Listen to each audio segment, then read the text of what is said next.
부모가 어린아이들에게 가장 많이 하는 말이 무슨 말이라고 생각을 하십니까?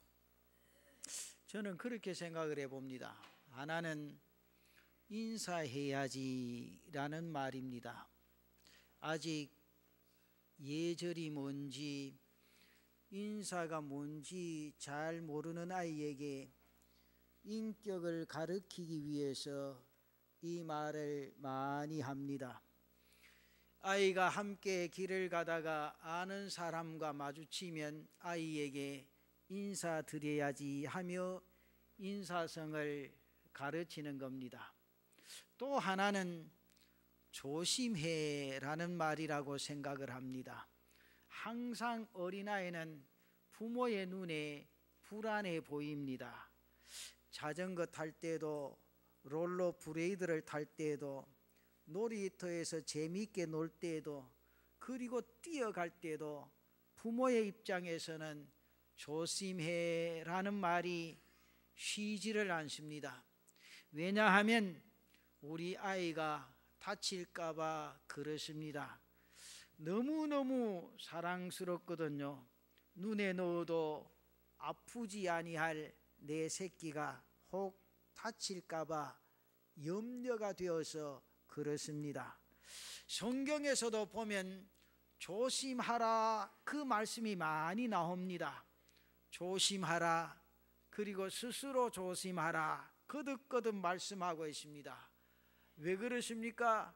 위험하기 때문입니다. 사랑하는 성도가 넘어지고 다칠까 봐, 마귀의 게임에 넘어갈까 봐 조심할 것이 누누이 강조하고 계시는 것입니다.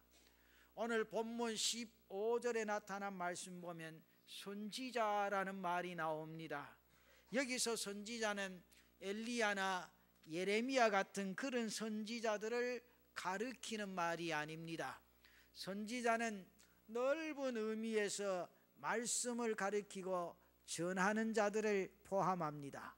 그래서 사도행전에는 바울도 선지자이고 바나바도 선지자입니다. 그런데 이런 선지자들을 조심하라는 것입니다. 왜냐하면 거짓이 있기 때문입니다. 여러분, 참기름이 얼마나 구수하고 맛있습니까? 그런데 참기름인 줄 알고 먹었는데 공업용 기름으로 만든 참기름이 시중에 유통되었던 적이 있습니다. 이때에 기름집 앞에는 이런 글들이 많이 적혀 있었던 것을 우리는 다 보았습니다. 우리 집은 진짜 참기름을 팝니다. 그리고 참기름을 짭니다. 우리 집 기름은 진짜로 참기름이라는 것입니다. 여러분, 왜 이래야 하는 것입니까? 가짜가 들어와서 진짜 참기름을 위협하고 있기 때문입니다. 오늘 본문으로 돌아가 보면 예수님께서 오늘 말씀을 통해서 몇 가지 우리에게 깨우쳐 주십니다. 그 첫째는 거짓 선지자를 삼가라, 그렇게 말씀하고 있습니다. 오늘 마태복음 7장 15절에 나타난 말씀 보니 이런 말씀이 있습니다. 거짓 선지자들을 삼가라. 양의 옷을 입고 너희에게 나오나 속에는 노략질하는 일이라 그랬습니다. 하나님의 말씀을 전하는 사람들이 있습니다. 그 중에는 진짜 일꾼이 있고 또 거짓 일꾼이 있습니다. 그런데 문제는 진짜와 거짓을 분별할 수 없다는 겁니다. 외모가 똑같습니다. 똑같이 양의 옷을 입었다고 했습니다. 양의 옷을 입고 너희에게 나오나 속에는 노략질하는 일이라 그렇게 말씀을 했습니다. 양의 옷을 입은 사람은 누구를 가리킵니까? 목자를 가리킵니다. 당시 양의 가죽으로 된 옷을 걸친 목자는 양의 보호자요, 양의 양육자입니다. 그런데 이것은 겉모습을 볼 때 그런 것이고 실제로 그 속은 이리가 숨어 있다는 겁니다. 이리는 양을 잡아먹는 동물입니다. 팔레스틴 지역에는 사자나 곰이 출현해서 양을 공격하는 일도 있었습니다. 다만 양무리에게 가장 큰 피해를 입히는 동물은 바로 이리였습니다. 이리는 떼를 지어서 공격하는 습성이 있기 때문에 공격을 받으면 피해가 아주 컸습니다. 그렇다면 여기에서 극과 극의 두 장면이 벌어집니다. 참목자는 양을 보호하고 맹수가 나타날 경우에 양을 위하여 싸우는 자고, 양의 옷을 입은 이리는 양을 잡아 먹는 자입니다. 만일 이런 자 곁에 양이 있었다면 그는 틀림없이 잡혀 먹힐 수밖에 없는 그런 운명이 되고 맙니다.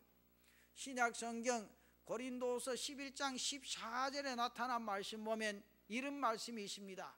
이것은 이상한 일이 아니니라 사탄도 자기를 광명의 천사로 가장하나니, 그렇게 말씀했습니다. 여러분, 사단이란 놈이 광명의 천사로 가장을 한다는 겁니다. 이것이 이상하고 놀라운 일이 아니라는 겁니다. 이것은 아주 빈번하게 이런 현상이 벌어지고 있음을 분명히 말씀하고 있습니다. 여기에 두 천사가 있습니다. 똑같이 천사처럼 보이는데 하나는 진짜고 하나는 가짜라는 겁니다. 하나는 사단이 광명의 천사로 가장을 하고 있다는 겁니다. 이것을 조심하라는 겁니다. 그래서 하나님께서는 외모로 사람을 보고 판단하는 것을 아주 싫어하십니다. 겉은 광명의 천사처럼 보이는데 그 속은 무덤같이 냄새나는 이들이 있다는 겁니다. 사람이 양가죽을 걸친 것만 보고 판단을 하거나 외모만을 보고 판단을 하게 되면 사기당하기 똑 좋습니다. 여러분, 사기꾼의 특징이 무엇입니까? 진짜처럼 보인다는 겁니다. 사기꾼처럼 보이는 사기꾼은 없습니다. 거짓 선지자를 조심해야 하는 이유가 뭡니까? 진짜처럼 보인다는 겁니다. 쉽게 말하면 믿음직스럽게 보인다는 겁니다. 그런데 알고 보니 사기꾼이더라는 겁니다. 사랑하는 성도 여러분, 우리는 말씀 부여잡고 말씀 안에 든든히 서서 사람의 말을 따라가는 것이 아니라 하나님의 말을 따라 이 땅 위의 인생의 삶을 믿음으로 달려가는 성도들 되시기를 바랍니다. 그 다음에 두 번째, 그렇다면 참과 거짓을 어떻게 알 수 있는 겁니까? 참과 거짓을 외모로는 분별할 수가 없습니다. 이것은 도무지 불가능합니다. 여러분, 저는 술을 마셔보지 못해서 모릅니다마는 방송이나 신문지상을 보면 양주가 그렇게 가짜가 많다 그러대요. 그런데 술 마시는 사람이 그 색깔을 보면 색깔이 똑같아서 도무지 구분이 안 된다는 겁니다.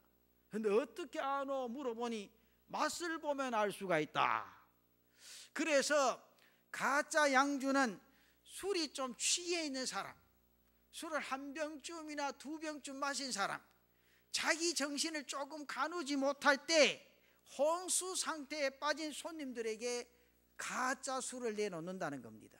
왜 그렇습니까? 들키지 않기 위해서. 여러분, 마귀란 놈도 마찬가지입니다. 정신을 바짝 차리고 있는 성도에게는 절대 접근하지 못하고 있다가 어느 정도 흐트러지기 시작한 틈을 타서 공격해 들어오는 겁니다. 날마다 감사하고 긍정적인 신앙인에게는 절대로요 사단이 틈타지 못합니다. 그런데 늘 비판적이고 무언가 자신의 삶이 흐트러질 때 마귀란 놈이, 사단이란 놈이 들어간다, 그 말입니다. 그 성경에 베드로전서 5장 8절에 보면 그런 말씀이 있습니다. 근신하라, 깨어라, 너희 대적 마귀가 우는 사자같이 두루다니며 삼킬 차를 찾는다 그랬습니다. 경계하시는 것입니다. 근신하고 깨어서 분별력을 가져라는 분명한 말씀입니다. 사랑하는 성도 여러분, 이제 본문으로 돌아가 보면 예수님께서 가짜와 진짜를 분별할 수 있는 방법을 일러주고 있습니다. 오늘 마태복음 7장 16절에 나타난 말씀 보면 이렇게 말씀을 합니다. 그들의 열매로 그들을 알지니 가시나무에서 포도를 또는 엉겅퀴에서 무화과를 따겠느냐. 진짜와 가짜를 구분하려면 열매를 보면 된다는 겁니다. 열매로 그들을 알지니, 여기서 안다라는 말은 헬라 성경에 에피퀴노스코라는 단어를 썼습니다. 이는 인정할 수밖에 없는 것, 그런 내용의 말씀입니다. 인정을 하지 않으려 해도 인정할 수밖에 없는 명백한 증거를 말합니다. 다시 말씀드려서 열매를 보면 그가 진짜인지 가짜인지 분명하게 판가름 난다는 말씀입니다. 여러분, 예수님께서 하시는 말씀을 보십시오. 가시나무에서 어찌 포도나무가 맺을 수 있냐는 겁니다. 엉겅퀴 해서 어찌 무화과를 딸 수 있겠느냐는 말씀입니다. 열매를 보면 이것이 포도나무인지 가시나무인지 엉겅퀴인지 무화과인지 알 수 있다는 겁니다. 그래서 마태복음 7장 20절에 그렇게 말씀을 합니다. 이러므로 그들의 열매로 그들을 알리라, 그렇게 말씀하셨습니다. 사랑하는 성도 여러분, 참 선지자와 거짓 선지자는 열매를 보면 알 수 있다는 겁니다. 참 선지자는 양을 위해서 희생하는 사람이요 눈물 흘리며 기도하는 사람입니다. 양들을 위해서는 자신이 손해를 입어도 당연히 감수하는 성품을 지니고 있습니다. 여러분, 구약 성경에 모세를 한번 보십시오. 출애굽기 32장에 나타난 말씀을 보면 이스라엘 백성이 여호와를 버리고 금송아지를 만들고 숭배할 때 하나님께서 저들을 멸해버리시겠다고 진노하시면서 모세를 축복하시겠다는 장면이 나옵니다. 그때 모세가 그 유명한 기도를 드리는데 출애굽기 32장 32절에 나타난 말씀입니다. 여기 보면 이제 그들의 죄를 사하시옵소서. 그렇지 아니하시오면 원하건대 주께서 기록하신 책에서 내 이름을 지워버려 주옵소서. 그렇게 기도합니다. 모세는 자신이 복을 누리는 것보다 저 백성이 하나님께 용서함을 받고 은혜를 입는 것이 더 좋았다는 사실입니다. 그래서 생명록에서 자신의 이름을 빼버리더라도 저 백성들을 살려달라 애원하며 기도하는 내용의 말씀입니다. 여러분, 이 말씀의 뜻이 무엇입니까? 자신은 지옥에 가더라도 저 백성들만큼은 살려주시옵소서, 그렇게 애원하는 기도입니다. 자신은 버림을 받는 한이 있더라도 저 백성만큼은 여호와 앞에서 살아야 한다는 겁니다. 이 기도는 모세만이 드릴 수 있는 기도입니다. 이것이 참 선지자의 마음입니다. 그러나 양의 옷을 입은 이리는 어떻습니까? 양을 잡아먹는 자입니다. 양을 살살 구슬려서 빼먹을 수 있는 것을 다 빼먹는 자입니다. 이들을 경계하고 조심하라, 주님은 분명히 말씀하십니다. 사랑하는 성도 여러분, 오늘날 교회 안에도 참과 거짓을 분명히 선별이 되어야 합니다. 참이 있으면 거짓이 항상 있기 마련입니다. 사꾼들이 있습니다. 양의 옷을 입은 이리가 있습니다. 주후 병령경에 기록된 디다케라는 고대 문서가 있습니다. 디다케는 헬라어로 가르친다는 의미가 있습니다. 이 책의 내용은 격언식으로 되어 있는 옛날 초대교회 질서에 대한 교훈서입니다. 여기에 보면 거짓 선지자와 참 선지자에 대한 내용이 7가지로 소개되어져 있습니다. 제가 거기에 기록된 내용을 그대로 말씀을 드릴 테니까 여러분 조용히 한번 생각해 보세요. 첫째는 참 선지자를 만나면 그를 최고로 높이고 영접하며 그의 교훈을 따르라. 두 번째, 선지자가 말씀을 자유롭게 전하도록 환경을 보장해 주라. 세 번째, 그가 하루를 머물겠다고 하면 아주 잘 대접하라. 그리고 이틀까지는 좋게 영접하되 사흘을 머물겠다고 하면 그가 거짓 선지자인 줄 알라. 왜 그러냐? 인정에 빠졌거나 편안함이 물들러 게을러졌다는 겁니다. 그러므로 하루 이틀은 대접을 잘하되 사흘을 머물겠다고 하면 그것은 전도하는 목적에서 벗어난 것이기 때문에 잘못되어졌다는 겁니다. 그리고 네 번째, 그가 빵 외에 다른 것을 요구하는 것이 없으면 참 선지자라는 겁니다. 이 말은 그저 한 끼 먹을 것만 있으면 족한데 만일 물질을 요구하면 가짜 선지자로 생각하라, 그렇게 말합니다. 여러분, 기도해 준다고 돈 내놓으라 하는 사람, 그런 거 많이 봤지요? 여러분 해보셨지? 내 기도에 영험이 있으니까 내가 기도하면 낫는다. 저는 생각할 때요, 본인이 기도하는 거 하나님 제일 많이 들으십니다. 아십니까? 본인이 아프면 본인이 안수하고 기도하라. 머리가 아프면 본인이 손에 얹고, 하나님, 주님께서 나에게 주신 이 손을 내 머리에 얹었습니다. 하나님, 이 손 위에 능력으로 역사해 주시옵소서. 이 기도하면 그 기도를 하나님 제일 들어주신다 그 말이에요. 그 연금이 있다고 내가 기도해 줄 테니까 돈 좀 내놔라. 그거 전부 거짓입니다. 그러니까 돈 내고 기도 받으러 가지 마이소. 그 안 그러면 내가 돈 안 받고 내가 기도할게 차라리. 우리 교인들은요, 근데 얼마나 잘 넘어가는지 몰라. 그래서 옆에서 기도받고 넘어지면 그 진짜인 줄 알고, 넘어지긴 나도 넘어집니다 그냥. 그 다음에 다섯 번째로, 이걸 잘 들어요. 다섯 번째로, 방언으로만 말하는 선지자는 거짓 선지자는 겁니다. 이것은 결국 자신이 신령하다는 것을 보이고 싶은 의도가 있다고 하는 사실입니다. 자신이 신령하다고 스스로 과시하려는 거짓이라는 거죠. 방언은 자기 혼자서 골방에서 조용히 하는 겁니다. 앞으로 이 문제를 여러분 물을 필요도 없어요. 성경에 분명히 가르쳐 줍니다. 자기가 방언이 터지면 조용히 골방에 들어가서 다른 사람이 듣지 않는 곳에서 기도하라는 거예요. 그럴 때 하나님이 놀라운 은혜로 역사해 주신다는 겁니다. 그걸 과시하기 위해서 교회 성도들이 있는 데서 뭐 그 이상은 그만할게요. 그래서 누구는 방언 받았니 안 받았니 그거 따질 필요 없어요. 여러분, 하나님이 내게 주신 은혜라면 그것을 고이 간직하고 하나님 앞에 조용히 엎드려 기도할 때 하나님의 능력이 계속 임하게 될 줄로 믿습니다. 그 다음에 여섯 번째, 진리를 가르치면서 자신은 행치 않는 자는 거짓 선지자는 겁니다. 사랑하라고 가르치면서 자신은 실천하지 않습니다. 기도하라고 하면서 자신은 기도하지 않습니다. 자기는 봉사하지 않으면서 봉사하라고 강요하는 것은 가짜라는 겁니다. 그리고 마지막 일곱 번째, 그가 다른 사람의 어려운 점을 아파하고 돕자고 하면 그는 참 선지자니 그를 비판하지 말라는 겁니다. 사랑하는 우리 남부민 중앙재단 성도 여러분, 참과 거짓을 분별할 수 있는 것은 그의 열매를 보면 정확하게 알 수 있게 될 줄로 믿습니다. 믿음이 훌륭한 사람이 있다면 그의 삶의 모습을 보면 됩니다. 교회에서 보이는 거룩한 모습만 가지고는 알 수가 없습니다. 교회 안에서는 최고로 인정받고 존경받는 분이 있는데 자기 부모님께 아주 모질게 하는 사람, 제가 목회하면서 그런 분 봤지. 참 신실합니다. 교역자들에게도 그렇게 잘해요. 근데 이분은 10분의 1만 하는 게 아니라 꼭 10분의 2조를 합니다. 하루는 11조를 많이 해서 집사님 요즘 사업이 잘 되시는갑니? 감사합니다. 목사 그랬디.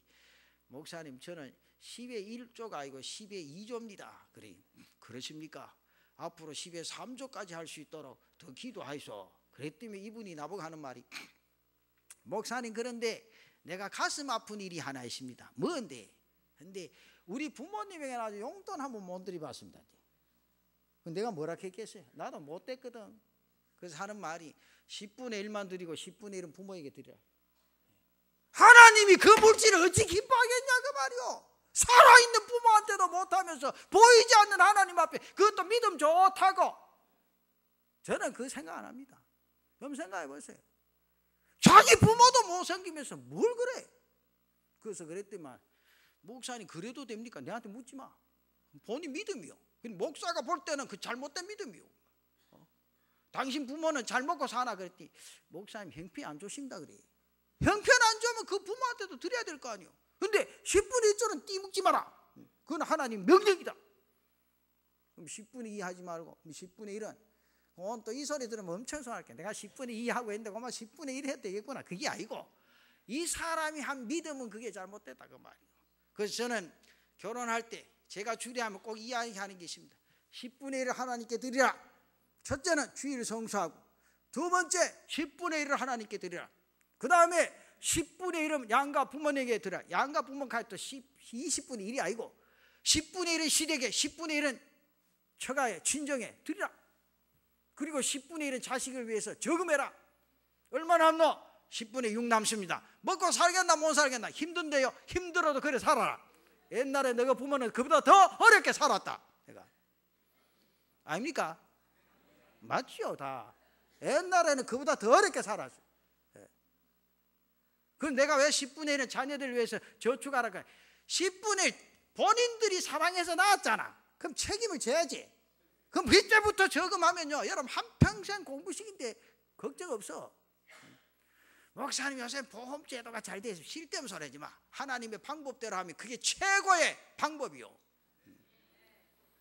그러니까 불러놓으면 참 재미있어요. 이 모습 아들은요, 머리 뻑뻑 끓는다. 이렇게 살겠나 카이 힘들 것 같은데요.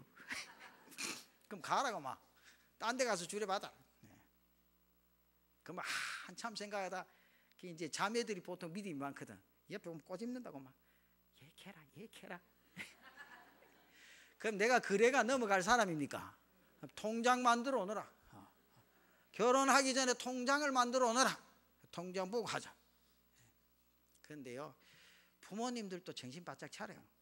내가 늘 그러잖아. 그 통장에 11조가 안 들어오고 내한테 이야기하라니까. 내가 덤벼 받아줄 테니까. 근데 이 부모들이요, 전화해가지고 야 아들하고 막 어려운데 그럼 놔주라 이렇게 하거든. 근데 그 말은요 얼마나 잘 된지 모른다. 근데요 후회하지 마시오. 나중에 한번 그래 보면 천국 갈 때까지 안 들어온다고 막. 내가 이건 목회 경험이요. 여기 앉아 계시는 분도 몇 분 계시다니까. 그래가 벌써 지금 찔찔 짠 사람이 있다. 목사님 내가 그 말 했는데 지금 묻자면 되겠으면 나 모른다. 목사가 할 거 다 했는데 왜 그런 짓을 해? 그거는 자식이 복 받는 방법인데 왜 부모가 복 받는 걸, 자식이 복 받는 걸 가로막어? 그건 안 돼요. 안 그래요? 여러분 부모에게 잘하면 자식이 복 받습니까? 안 받습니까? 안 받지. 그렇잖아요. 다 복 받는 게 하나님 앞에 11조 하면 하나님께서 물질의 복을 주시고, 부모에게 11조 하면 부모를 통해 하나님이 주신 복이 있거든요. 그건 모르지. 얼마나 귀한 복인지 모릅니다, 여러분. 그리고 자식을 위해서 10분의 1을 내놓으면 그 자식을 위해서 여러분 얼마나 기도를 해요. 그걸 생각해 봐요. 여러분 물질 있는 곳에 뭐가 있다고? 그럼요. 돈 갈 때 부모를 생각하는 마음은요, 물질 안 가고 전화하면 삐리 야들아 전화만 해도 된다. 쓸데없는 소리 하지 마세요. 그 거짓말. 전화하는 것보다 어떻게 좋아요? 오는 게 좋고, 빈손으로 오는 것보다 뭐가 좋은 게 좋고, 들고 오는 게 좋고, 들고 오는 것보다 뭐가 좋고, 현금이 좋고. 아닌 사람 손 들어봐. 그런 삶을 통해서 하나님의 축복의 역사가 일어난다는 거예요. 그래서 내가 자식을 위해서 10분의 1을 띠가 저금을 딱 하면 그때부터 자식을 위해서 기도하는 거예요. 하나님 내게 주실 축복의 선물, 이 세상을 거두릴 수 있는 축복의 후손을 주시옵소서. 그런 기도가 있다는 거죠. 여러분 열매가 무엇입니까? 삶입니다. 삶에서 그리스도의 향기가 흘러나와야 합니다. 우리의 삶에서 말씀을 순종하는 모습이 나타나야 합니다. 그 열매가 곧 진짜인지 가짜인지 판가름하게 하는 것임을 우리는 알 수가 있다는 거죠. 우리 남부민 중앙재단의 모든 성도는 여러분의 삶을 통해서 그리스도의 향기가 넘치는 은혜가 있기를 바랍니다. 말씀을 통해서 순종하여 이 땅 위에서 누릴 축복의 삶을 살아갈 수 있는 재단의 성도들 되시기를 축원합니다. 마지막 세 번째, 그렇다면 우리의 열매는 어떠한가? 참 선지자와 거짓 선지자를 분별하기 위해서는 열매를 봐야 한다, 그렇게 말씀을 합니다. 그렇다면 오늘 저와 여러분들의 열매는 어떻습니까? 남의 열매도 중요하지만 내 열매가 더욱 중요하다는 사실입니다. 지금까지 내가 맺은 열매를 이 시간 한번 더 깊이 생각해 보십시오. 분노의 열매가 아직도 가슴 속에 있습니까? 용서의 열매가 얼마나 나타나 있습니까? 충성의 열매가 얼마나 맺었습니까? 게으름의 열매는 얼마나 큽니까? 이웃에게 그리스도인으로서 사랑과 배려를 해준 것이 몇 점이나 된다고 생각하십니까?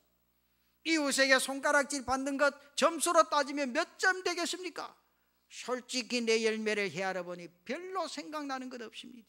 안 좋은 열매가 더 많은 것을 느낄 수밖에 없습니다.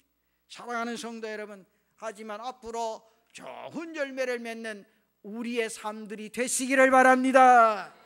포도나무에서 포도가 열리듯이 오늘 그리스도인에게는 그리스도의 열매가 맺혀져야 한다는 사실입니다.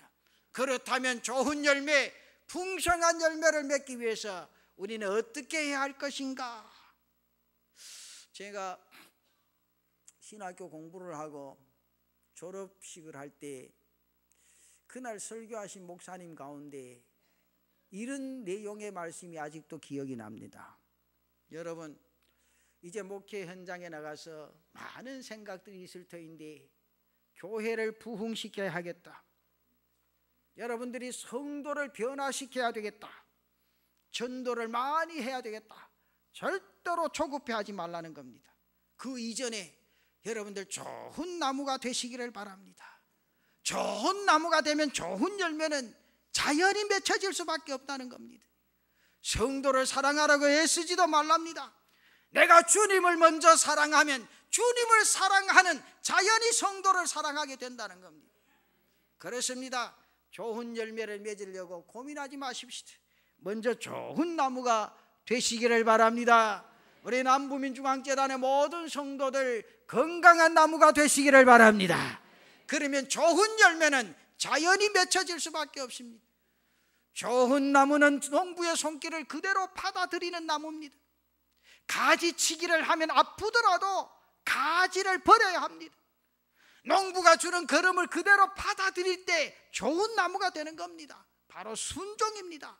하나하나 주님의 뜻을 따라 걸어가는 삶, 그 삶에 은혜롭고 복된 열매가 주렁주렁 맺혀지게 될 줄로 믿습니다.